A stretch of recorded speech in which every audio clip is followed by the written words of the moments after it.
Good morning, everyone who's joining us on the Wednesday class that shall not be named. Hope everyone is rested from the holidays.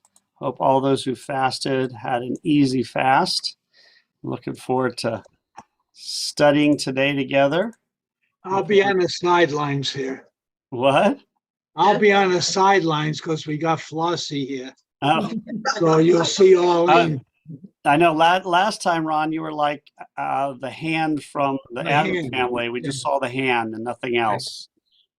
He's the So, rubbing. good morning, Flossie. I'm sorry I didn't say good morning. I didn't see you there earlier. Good morning, Larry and Jane and Michael and Arlene and Ron. Good morning. And welcome to everybody who's watching on YouTube. We have a lot more people watching on YouTube, so it's great. So we're so happy to have you guys here. What How were are you we- feeling, Larry? Yeah, Larry, how are you feeling? How are you feeling? Good, thank you. Thank you. Good. Hoping to get started maybe this weekend and heading back to South Oh, Carolina. wow, fantastic. We would love to see you. We'll see you for Simchat Torah services one day, or Sukkot. Excellent. Yeah, that's what we're going to talk about today, too. Okay, great. So, so what we're going to talk about after, of course, we talked about Rosh Hashanah, and it works really well this year because the Wednesday is before each of the holidays. So we talked about Rosh Hashanah and Yom Kippur, and today, obviously, we'll talk about Sukkot. Next week, we'll talk about Shmini Atzeret, Simchat Torah. Makes it a little bit easier. And then we can talk about what we want to do next. But I think what we first have to remind ourselves that the two holidays we've had so far were very similar in some ways. Like, for instance, both of them, they're Sabbaths. So what does that mean? It's a Sabbath. That means they're not work holidays. Both of them had one extra thing that separated from a Sabbath in terms of what you do. For Rosh Hashanah, it was you blow the shofar. For Yom Kippur, it's self-denial, which we now have. We don't know when fasting exactly started, but we know it's now fasting. And I mentioned, I think, on Yom Kippur morning that we do have one reference to Yom Kippur during the biblical age, and that is it. We have in the Torah, you shall celebrate and you shall have the holiday of Yom Kippur, but we have no evidence of its celebration until about the 2nd century BCE in one of the Dead Sea Scrolls. And the only historical piece of Yom Kippur we have from the biblical age is, of course, the Essenes or Essenes, the Dead Sea Scroll people, who write a scroll about how the Jews in Jerusalem, the high priest, told them that they're celebrating Yom Kippur on the wrong day. That's all we have. The only evidence of Yom Kippur in the biblical age is that they're arguing about which day it's on. So the Essenes, they wrote this scroll about the evil high priest who comes down and tells them they're praying on the wrong day. So that's pretty funny that the only evidence of Yom Kippur we have in the biblical age is people arguing over which day it is. Flossie. Rabbi, I read somewhere in an email that going back many years, Yom Kippur was a matchmaking day. It could have been, yeah. I mean, there are other matchmaking days as well. Tu B'Av would be the most famous one, but I think there's been different traditions on Yom Kippur. Now, and that's a great segue, because for us today, Yom Kippur is the most solemn of holidays. It is a fasting day. It is, if people were asked, if you ask Jews, what is the most important holiday? The highest percentage holiday would be Yom Kippur, probably by far. 2,000 years ago, if you asked Jews what's the most important holiday, the answer by far would be Sukkot. Sukkot. Well, Shabbat maybe, but Sukkot. I'm talking about the 5 once a year ones.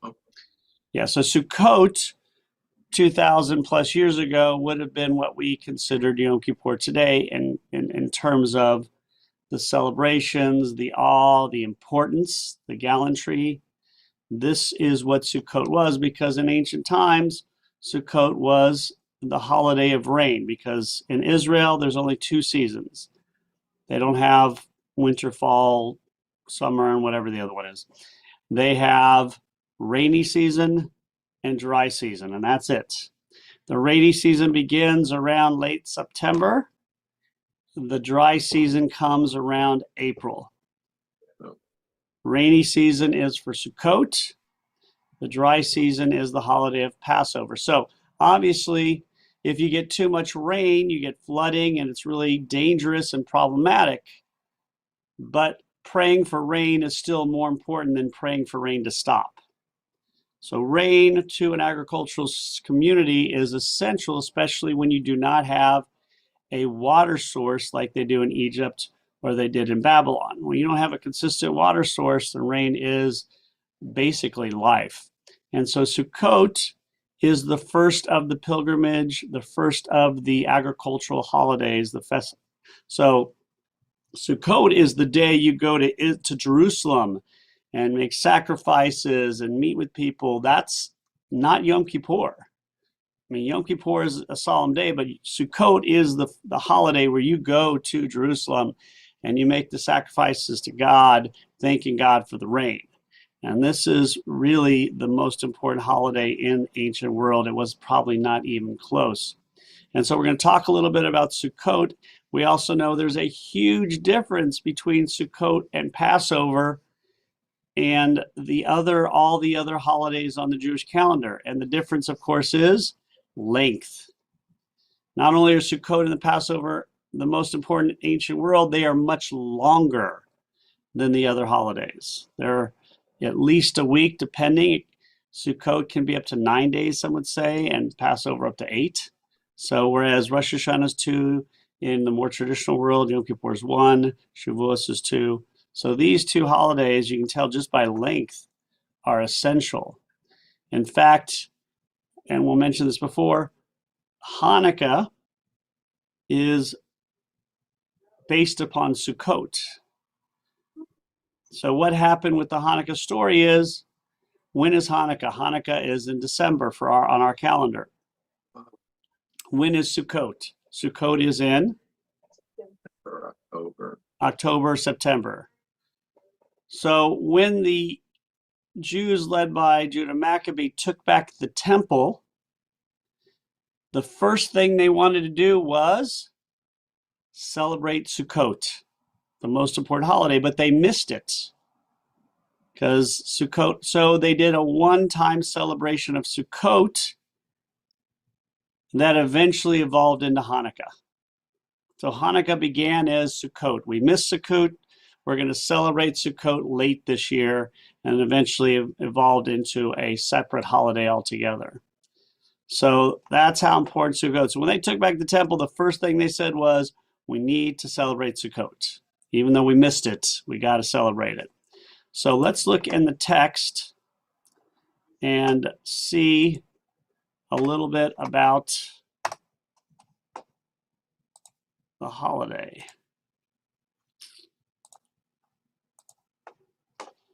So, all right, get this a little smaller so I can read. There you go.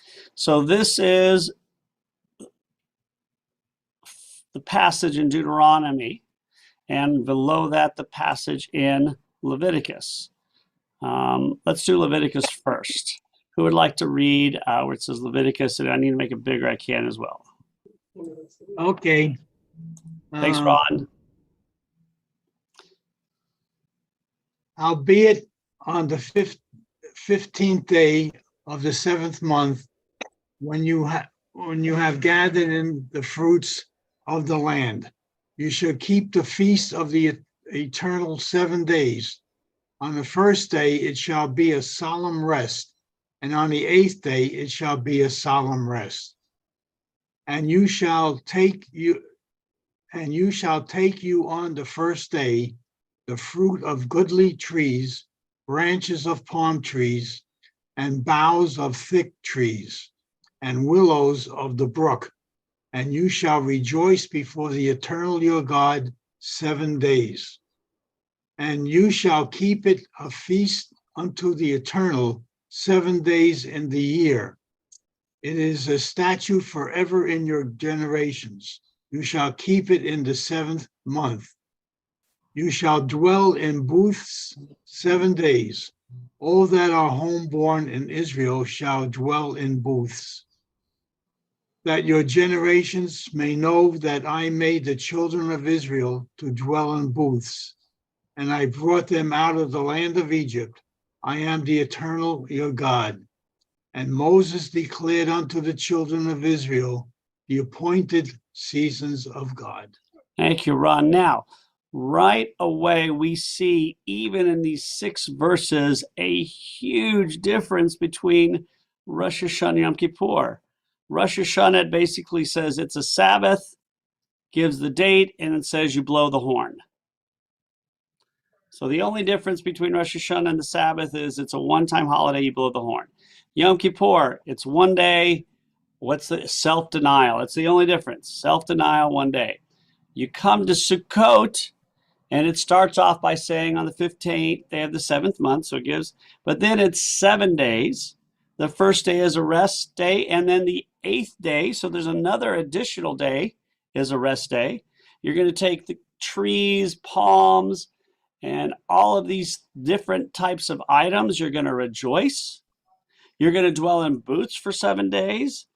So it's a reminder that God brought us out of Egypt and lived in booths. So there is a lot of stuff for this holiday. There's more in this 6 verses than there is about Yom Kippur and Rosh Hashanah and pretty much the entire Torah, entire Bible. So you're right away seeing that this holiday is a major holiday, but it's more important because it's got 7, no 8 days. You got to get these special kind of trees and do stuff with them, although they're not very specific. We know you're going to build a booth, which is very different. So obviously this is an enhanced holiday in some ways. And we still keep all of these things. Now, when it came to,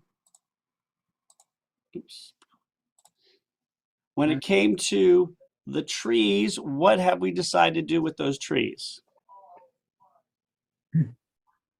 We bind them together and we wave them. That's what we decided to do with them.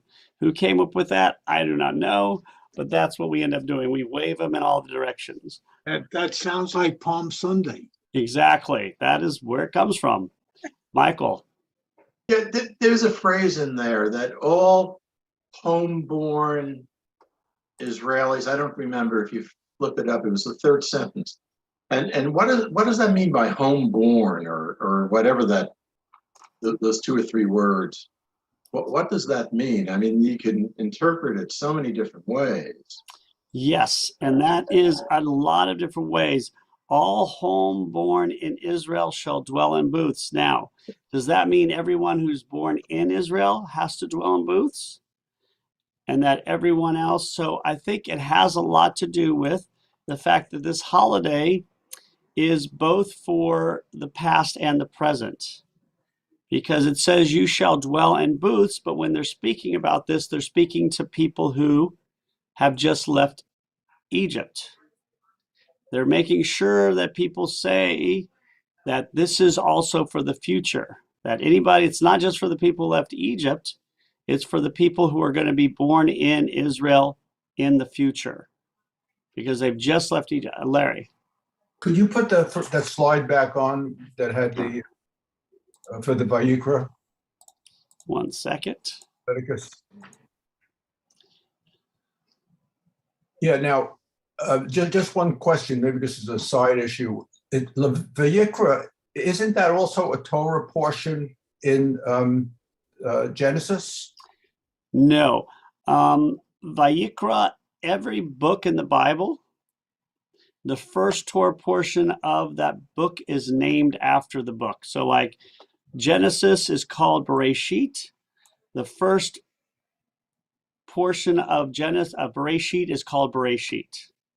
The second book of the Bible, Exodus, is called Shemot. So the first name of the portion is called Shemot. So Leviticus is called Vayikra. So the first portion in Leviticus is called Vayikra.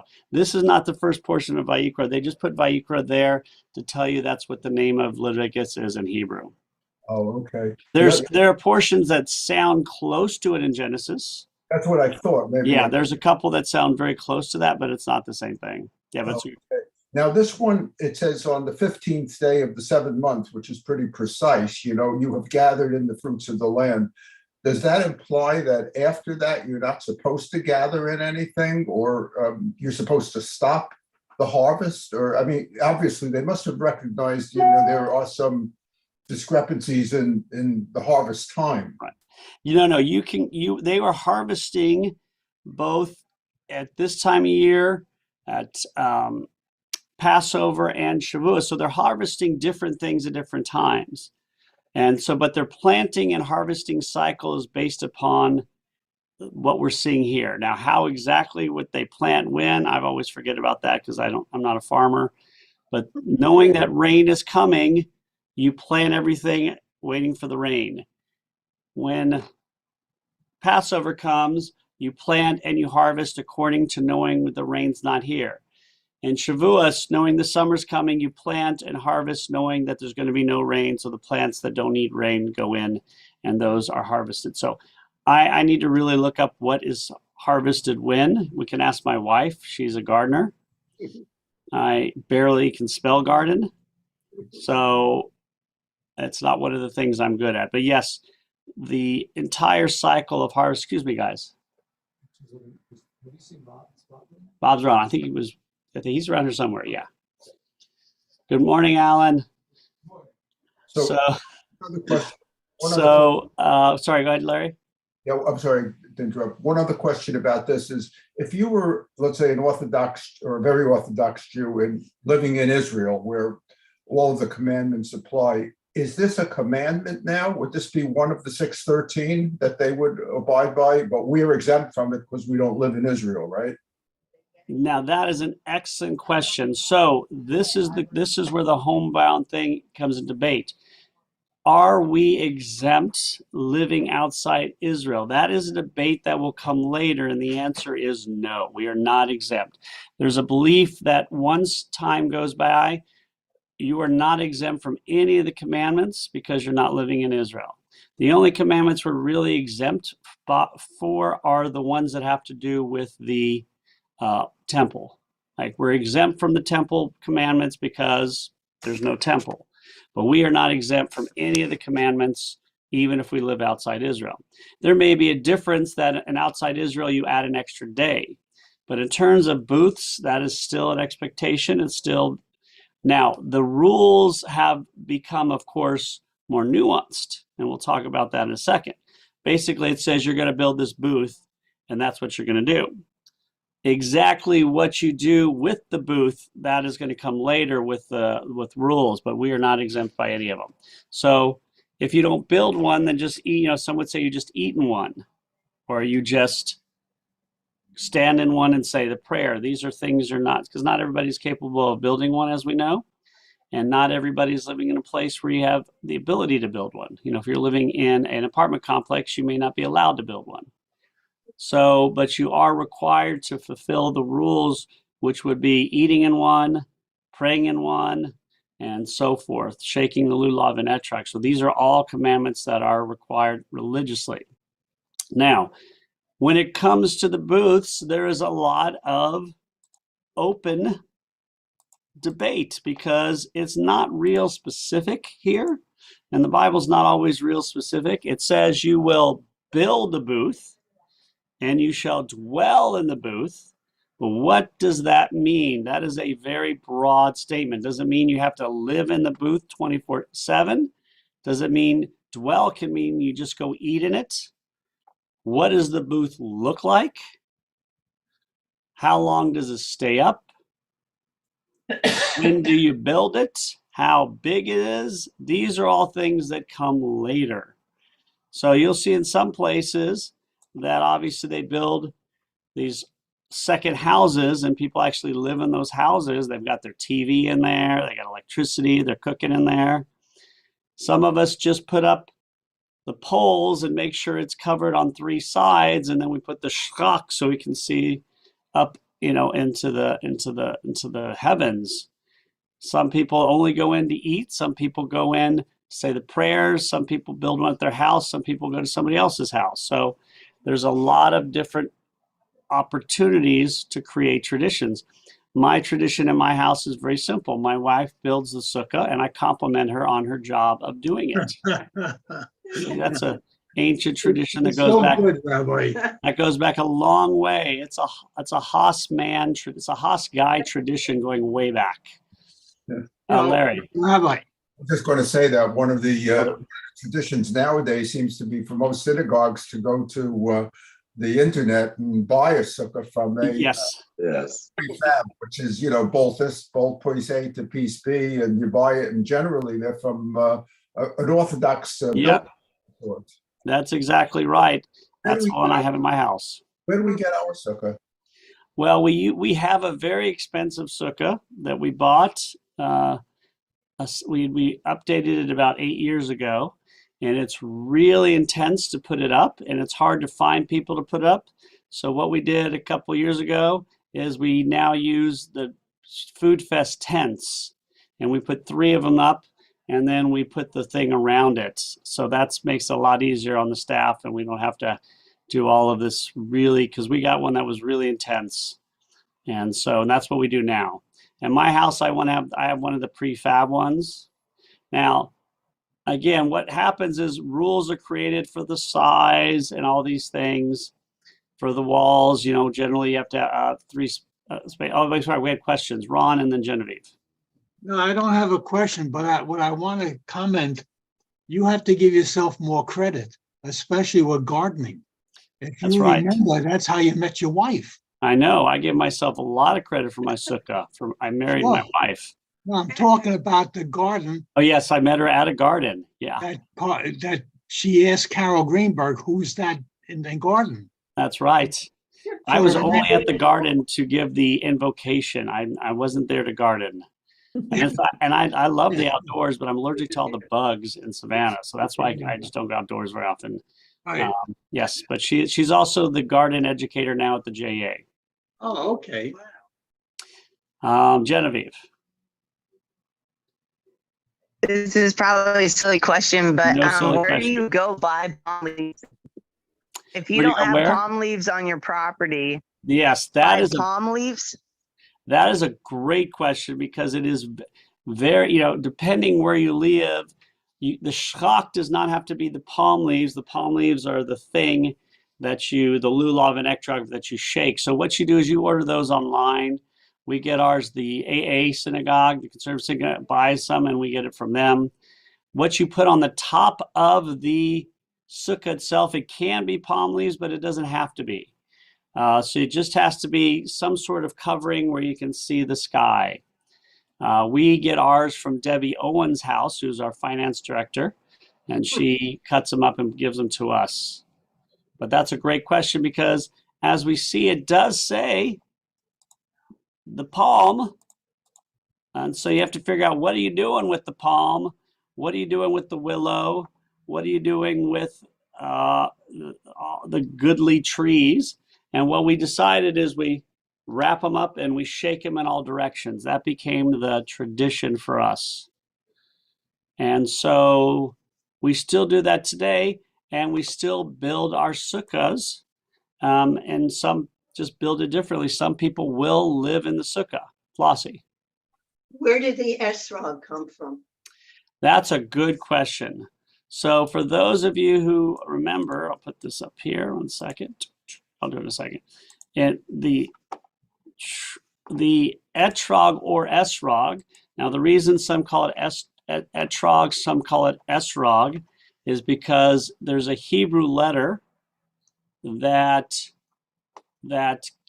can be a T or an S. And so sometimes for etrog, it can be a T or an S. Now, where did the etrog originate? That is a very good question. Now, the actual fruit itself, I think, is from originally China. But when did we start using the citron? And that is because it comes in other places in the Bible that it's used for other things, but it is not connected to Sukkot right here. So that is why it was added on later, because of the connection it has to the harvest. It became something that became popular, but it is not original. It comes much later. The etrog is what we call it now, but it just has to be a citron, and then eventually became this specific citron. So is it part of a tree? It says in the Bible, pre-Eitz Hadar, which is basically it comes later. It's a pre means the fruit. Eitz means a tree of the Hadar tree. And so this led a lot of people to think that this may be part of it. So it's really interesting to see how this was added through the years and became very popular. Now, what happened was probably because these orchards were popular in Israel, in other places, outside of Israel, sorry. So that's why it became the etrog, and then eventually moved to Israel, because we don't believe the etrog was indigenous to the time in Israel. The citrons maybe, but the etrog came from someplace else, and eventually it made its way to Israel. So it's very interesting how we added that in, and it's part of it, but it's nowhere in the Bible does it say you're supposed to have the etrog on Sukkot. That is a later addition. Rabbi? Uh-huh. Well, just one side comment. It reminds me of a film I saw years ago. I'm not totally clear on it, but it's about this fellow. I think he used to be sort of an ex-convict, and he's a rabbi, and he is in search of, he's saving his money. He's not very Oh, well. you're talking Ushpizim. Ushpizim, thank you.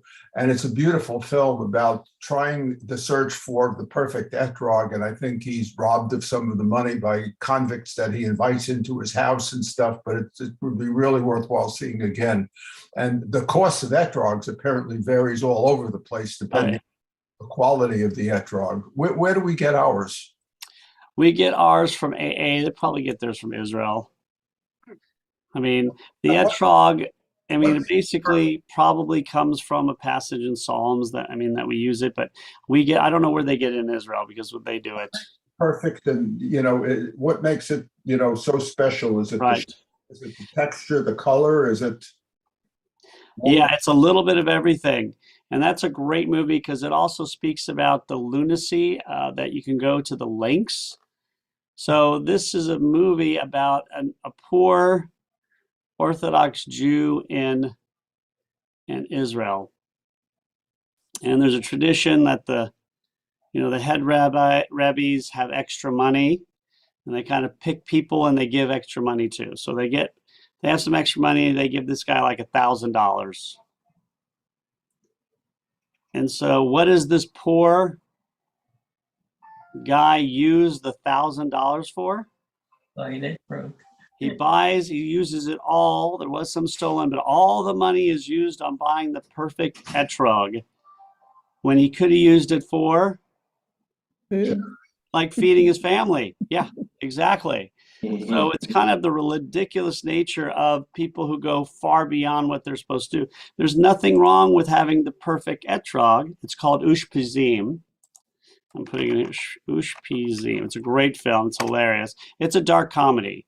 It's a satire about a man who is so religious that he decides to spend all this money on an etrog instead of food for his family. But he invites the convicts into his house, I remember. And that's right. There's some of it stolen. Yeah, and it's also obvious that Ushpizim means guests. You're supposed to invite guests over for Sukkot, but what are you not supposed to do when you invite guests? You're not supposed to invite people who are going to rob you to your house. It's not about inviting people who will probably steal stuff. There's got to be some limits to Ushpizim. There's got to be limits. If I'm, who's Mark Zuckerberg, then I can spend $1,000 on an etrog and it won't bother me at all. I can spend $1 million on an etrog and it won't bother me at all. There's nothing wrong with that. It's a religious thing. But if you're poor and destitute, you don't spend all your money on an etrog. And that's kind of the whole point of the movie. And then he invites these people over, but he's like a schlemiel. I mean, it's a dark comedy. It's really a good film, but you're just like, I can't believe this guy. You'll have to remember that. Great example. So let's go to Deuteronomy and see if anything interesting is added. It won't be anything added about the etrog because obviously that comes from other places, mostly I think from Psalms.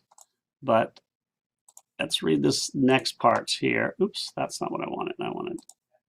Oops, I don't want this. I want this. There you go. All right. Who would like this one?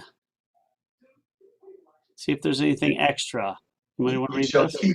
You shall keep the Feast of Tabernacles 7 days. After that you have, I got to put my glasses on, sorry. I think there's something wrong with this. Something's wrong here.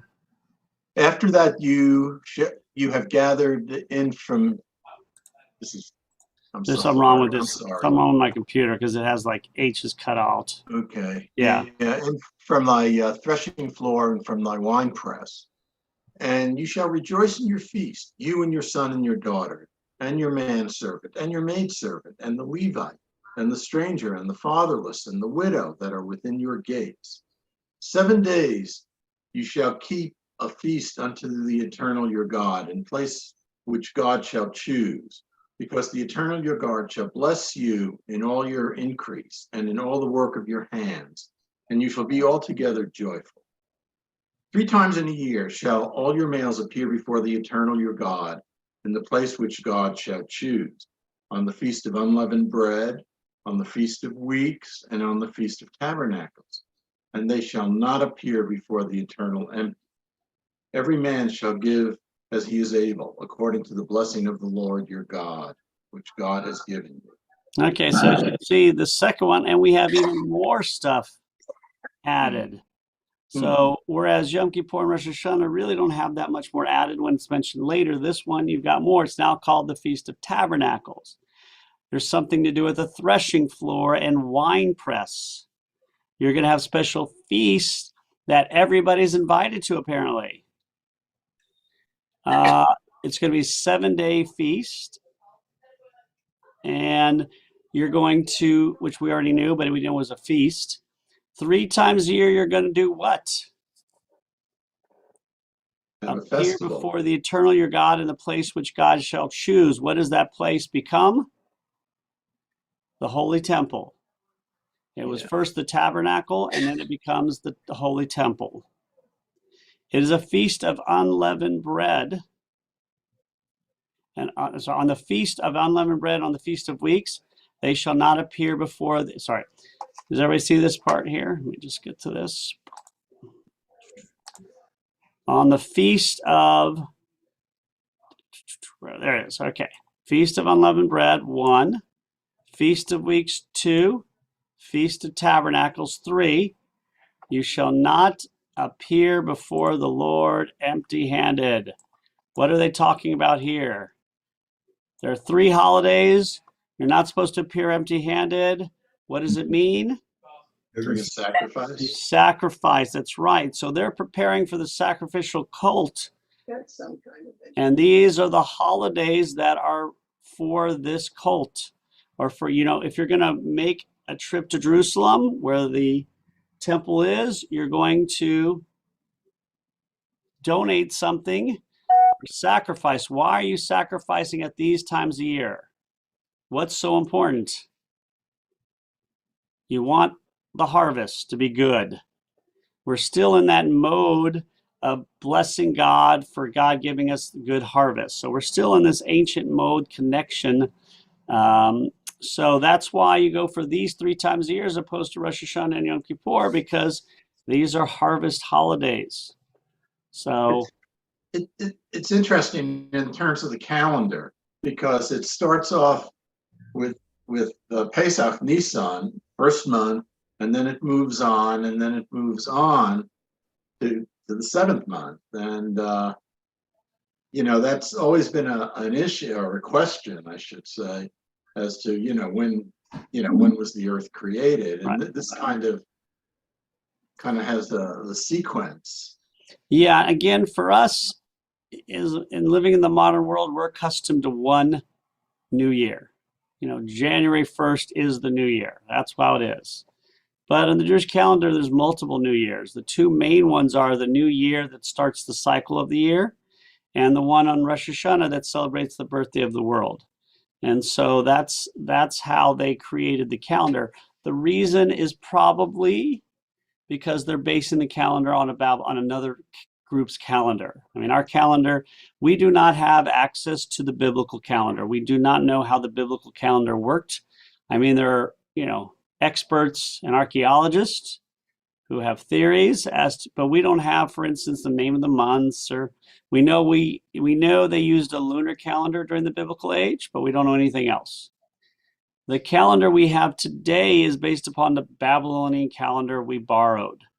So they started the year at that time, and so that's where we do. I believe that's why. So we have multiple beginnings. So for us, Rosh Hashanah is the new year, but if you start counting the calendar, you start in Nisan, is the first month of the calendar, and Tishrei, where Rosh Hashanah Yom Kippur is the 7th month. So we actually have 2 new years. Other people say, well, there's another new year. There's the new year for in the environment. That's another new year. So there's multiple new years on the Jewish calendar.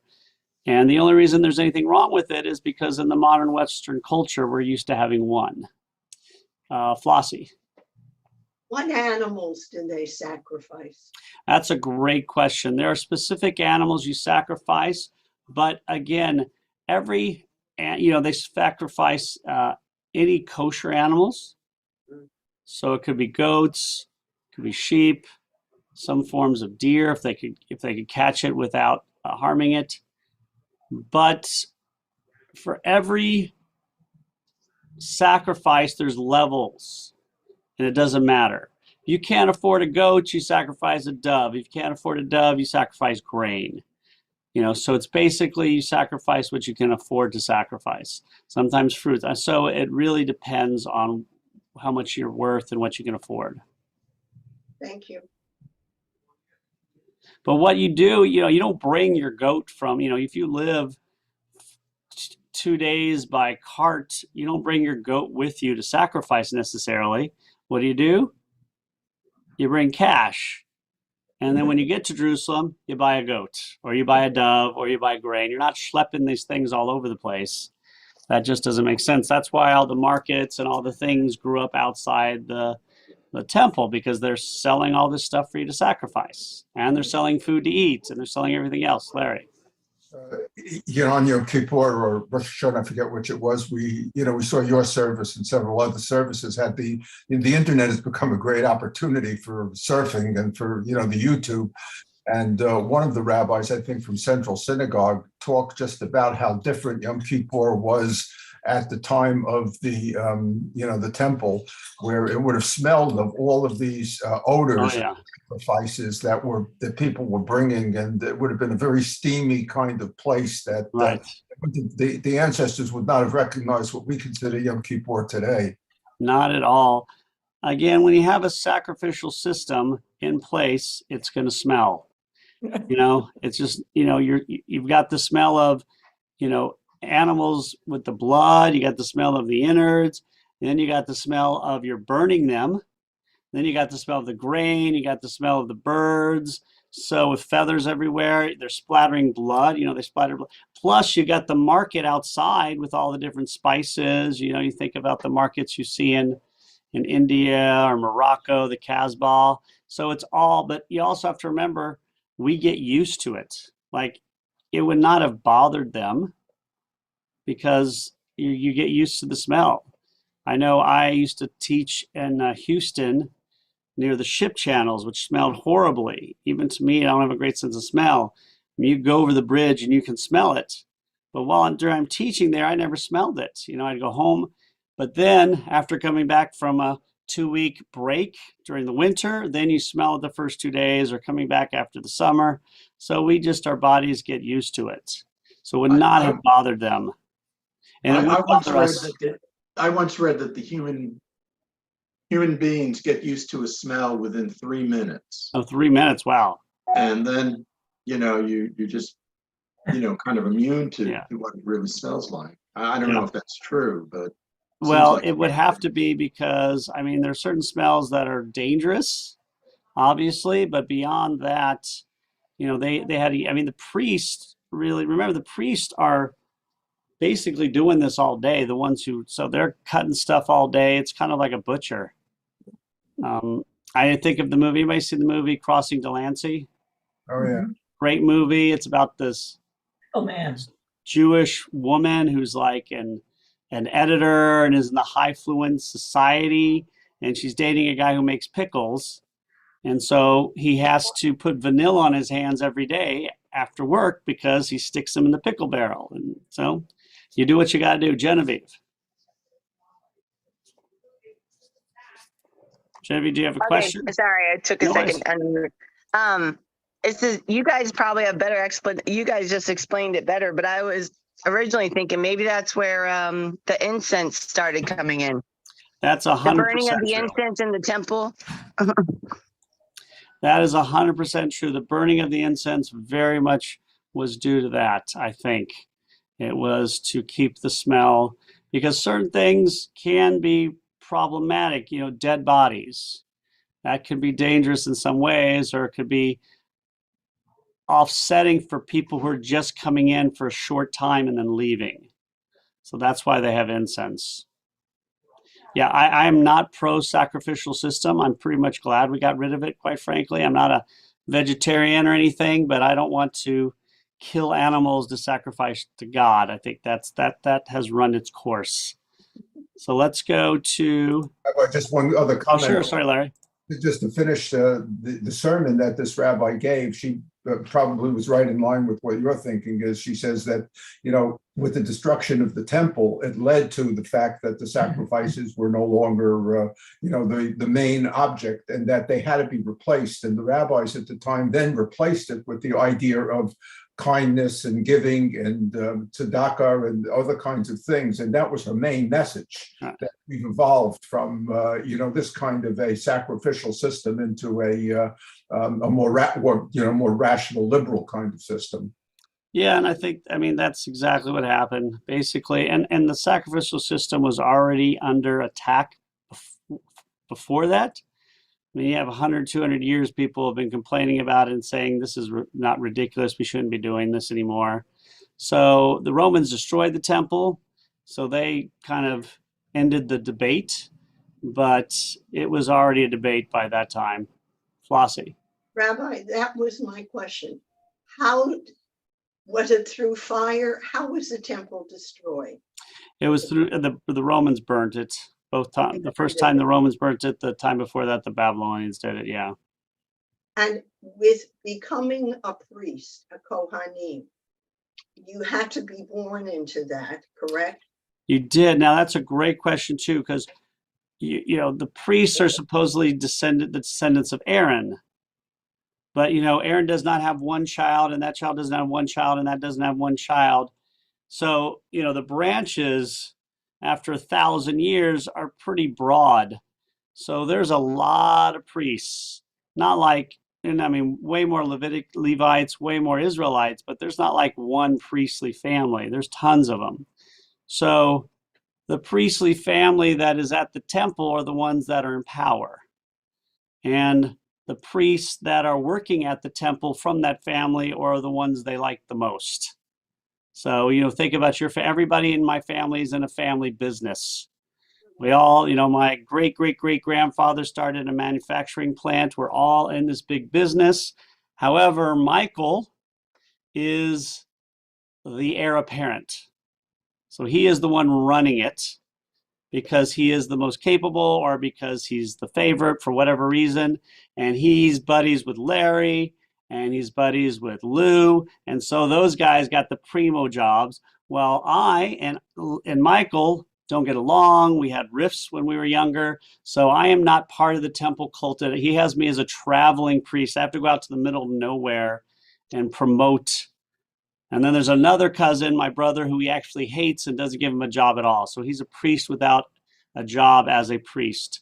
So this is how it worked. And there's different families because eventually there may be a hostile takeover of our plant and another family is now in power. And now our family has nothing to do with the temple at all, which is what happened with the Maccabees.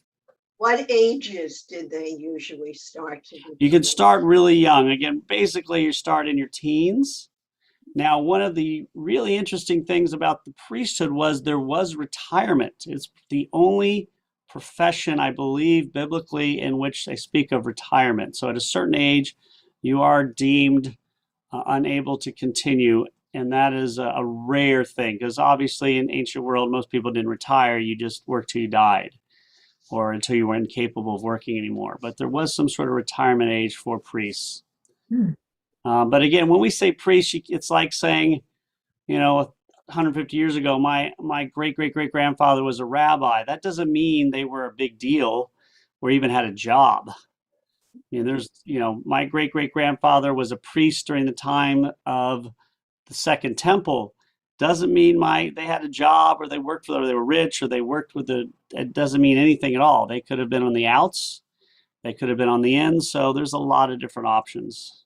Rabbi, the birth of Samuel now, she prays to God and said, if you give me a son, I'll give him to you, basically. So is that another way of becoming a priest? That is not. That is a very unusual circumstance. He must have had Samuel is kind of a different type of character. He's kind of like a person without an official title in many respects. He's raised by the priests. If he was a priest, that means he would have had to have some sort of priestly blood because they would not allow him to be a priest. He could still work for the priests and do stuff. He can be a conciliary. So, but Samuel's one of these people. Was he a judge? Was he a priest? Was he a political leader? Was he a religious leader? He fits no one category. So he's an exception to the rule. He's kind of like, I guess the best example would be like a Mahatma Gandhi. So what would not have been a common practice for a woman to have done, what? No, that's an unusual thing for. There's always exceptions to the rule. It didn't become like an orphanage, is I guess what I was thinking. Is No. Well, certainly these things happen where there was orphanages, but his mom prays to God. I can't have a son. She goes to the priest and he thinks she's drunk and he feels really bad about that. And he says he blesses her. He gets a special blessing. Her son becomes Samuel, ends up working for this guy. And it's a very unique situation. Yeah. Let's put it this way. How do you know somebody's important? If you have 2 books in the Bible named after you, there's a good chance you're important. There's a very good chance you're important. You don't have a Samuel 1 and Samuel 2 if you're not important. Genevieve. And you're still on mute, Genevieve. All right, we'll go on. We only got a minute or 2, but we'll just go to this a little bit. I'll just read this because we really. Sorry, I don't know why I can't operate this thing on my phone, but never mind. I was going to ask you more about what you were talking about, but then you said 2 books about Samuel. Okay. Yeah, I Samuel. guess I didn't learn much about Samuel growing up. Moses is always number 1. The most important person in our religion is Moses, number 1. That's for sure. He's like Michael Jordan. He's number 1. Number 2, there's a lot of debate, and Samuel's in that debate.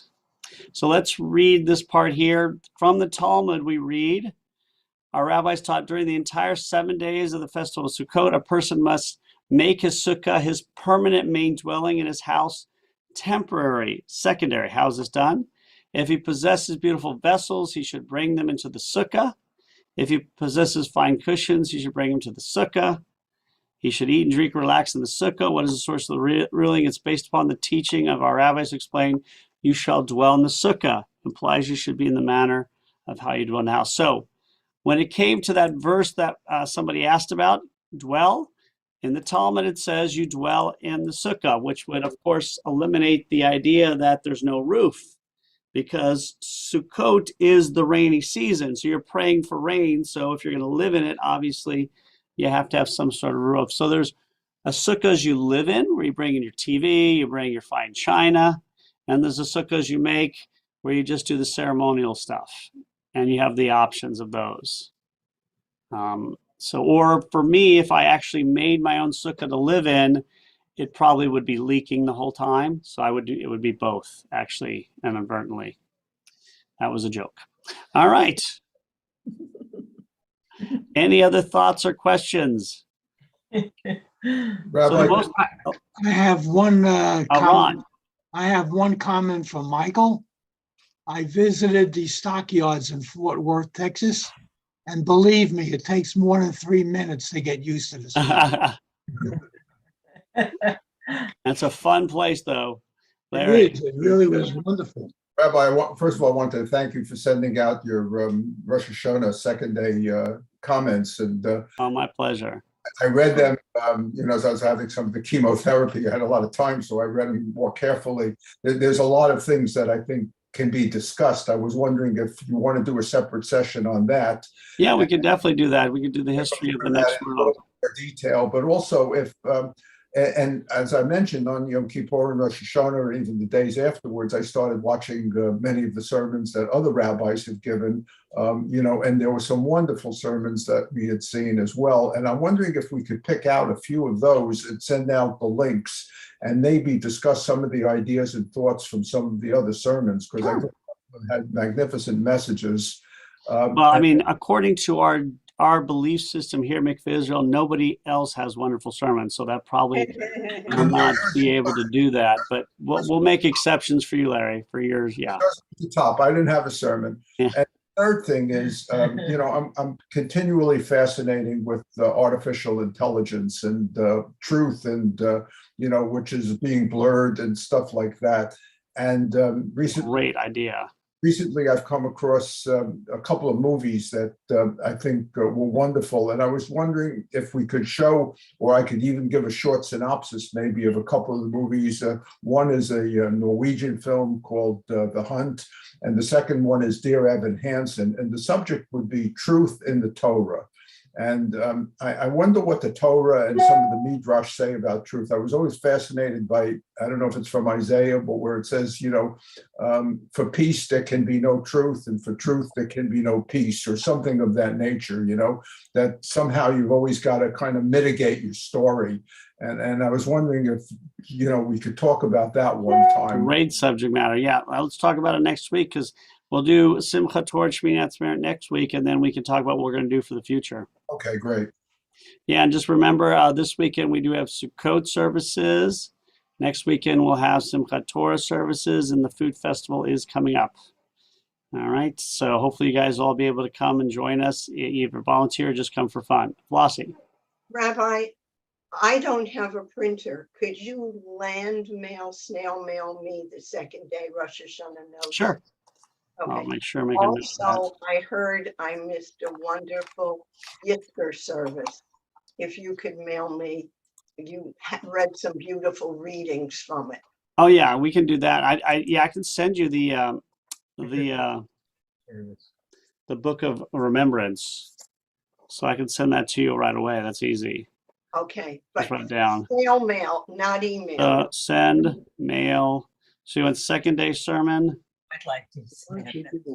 You can also watch it on YouTube anytime you want, and then Flossie Book of Remembrance. Okay. Thank you, Rabbi. Plus, I mean, I can print one out for you. Okay, thank you, Michael. I'm pretty We can sure have one I still applesauce have it. for you. And then Flossie, I apologize. I saw you called this morning, but I didn't get to it because I got in right away for work. So I'll talk to you later. All right, guys. A pleasure. Thanks for everything. I hope everyone had a worthwhile beginning to the year. I hope you enjoyed our cantor. Wasn't she amazing? Yeah. And I look forward to spending time with you guys. So we will have class next week. And again, Larry, good luck with the last couple treatments. Great. See you soon. Bye-bye. All right, guys. Chag Sameach, everybody.